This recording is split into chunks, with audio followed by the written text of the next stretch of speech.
सँगै काम गर्छौँ। हामी एकाग्र रूपमा हातेमालो गर्दै सँगै काम गर्छौँ। यो छुट्याई हेप्ने समाजमा स्काउटमय उज्यालो भविष्य भर्छौँ। यो छुट्याई हेप्ने समाजमा स्काउटमय उज्यालो भविष्य भर्छौँ। हाँसी हाँसी हात जोडी मुस्कान सहित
लैंगिक समानता भएन भने जीवन कसैको कल्चक हुन्छ। नरही जीवन सृष्टिमा एक वा भागमा उज्यालो भविष्य कल्पित हुन्छ। धन्यवाद। सदस्य स्काउट ग्रुपबाट लैंगिक समानता उज्यालो भविष्यको आधार बारे कविता वाचन गर्न गइरहेको छु। जहाँ पुरुषलाई मान सम्मान र इज्जत गर्छन् त्यही महिलाहरूलाई हेप्ने गर्छन्। जहाँ लैंगिक विवेचन बिग्रिन्छ त्यो ठाउँ बारम्बार, तर के थाहा तिनीहरूलाई कि लैंगिक समानता नै हो उज्यालो भविष्यको मुख्य आधार। अहिले त पुरुषलाई देश निर्माता मान्छन् भने महिलालाई शत्रु ठान्छन्।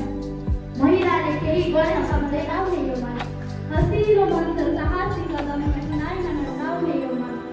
मित्रले कहिले जीवन चलाउँछौ, भविष्यलाई सुरक्षित र उज्यालो बनाउँछौ। विचार वचन कर्म पवित्र स्काउट सेवा हाम्रो चरित्र। विचार वचन कर्म पवित्र स्काउट सेवा हाम्रो चरित्र। हामी स्काउट हो, गर्व छ यो नाममा। सेवा र समानता गर्छौँ धर्षका सङ्ग्रहमा। लैङ्गिक समानता गरेर अघि बढौँ। उज्यालो भविष्यको आधार गरौँ।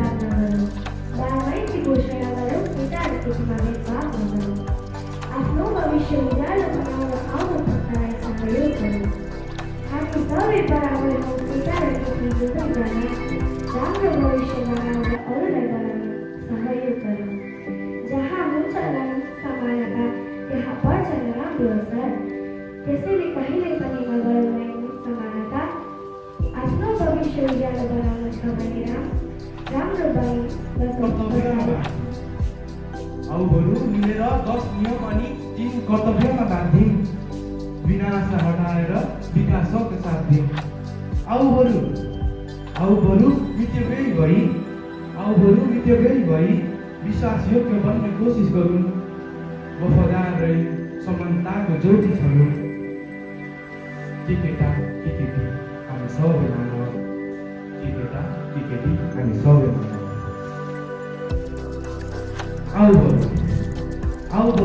आउ बरु गन्ध र दुष्टको यो अँध्यारोमा शान्ति र सद्भावको किरण बनाऊ। आउ बरु गन्ध र दुष्टताको यो अँध्यारोमा शान्ति र सद्भावको किरण बनाऊ। केटा केटी पुरुष महिला होइन मान्छे बनाऊ। आउ बरु समाजको यो भेदभावको सोचलाई जडैबाट उठाल्नु। सर्वप्रथम त यसको सोच आफ्नै मस्तिष्कबाट निकाल्नु।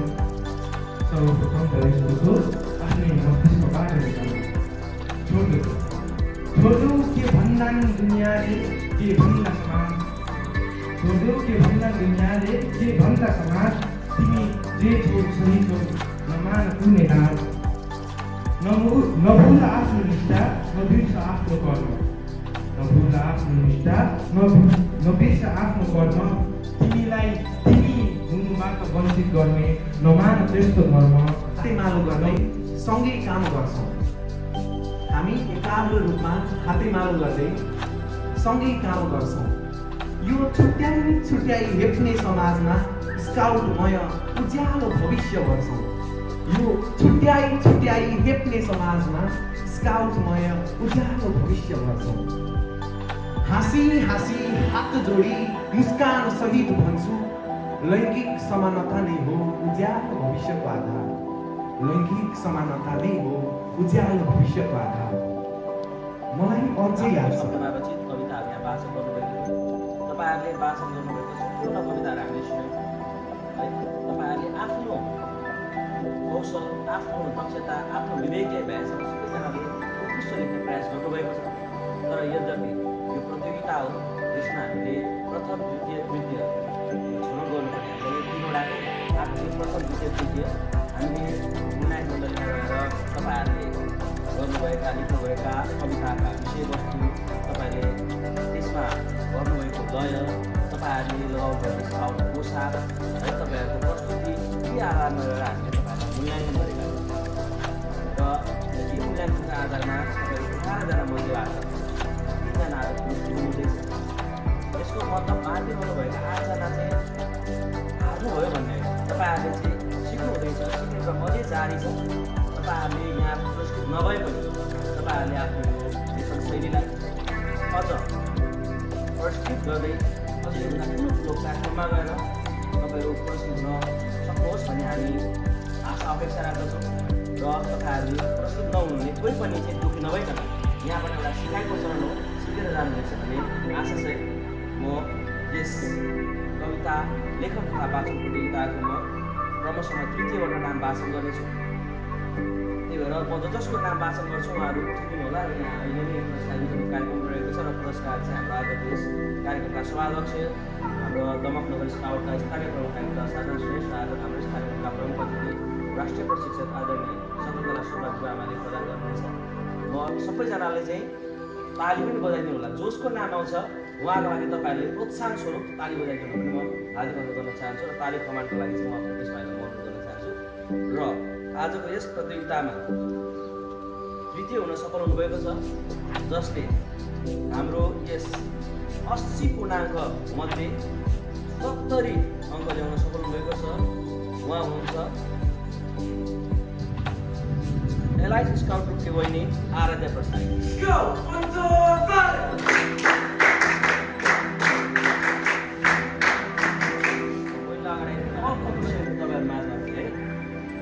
उहाँले चाहिँ 71 अङ्क, 1 अङ्कमध्ये बढी ल्याउँदै यस कविता लेखन तथा वाचन प्रतियोगिताको द्वितीय हुन सफल हुनुभएको छ। को हुनुहुन्छ होला?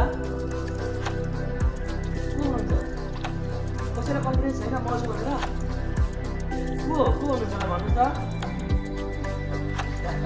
तपाईँले एकदम डराउनु भएको थियो अत्तालिनु भएको थियो र उहाँको नाम यस प्रकार रहेको छ उहाँ हुनुहुन्छ हिमालय स्काउट दलकी केनिसा सुवेदी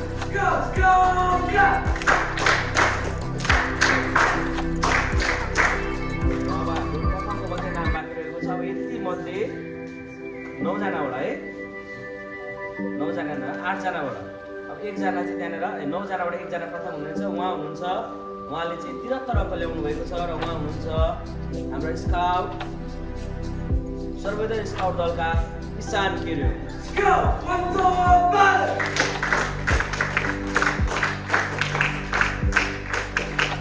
उहाँहरू तिनजनालाई यहाँ स्टेजमा आइपुग्न हार्दिक भन्न चाहन्छु र हाम्रो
예, 예.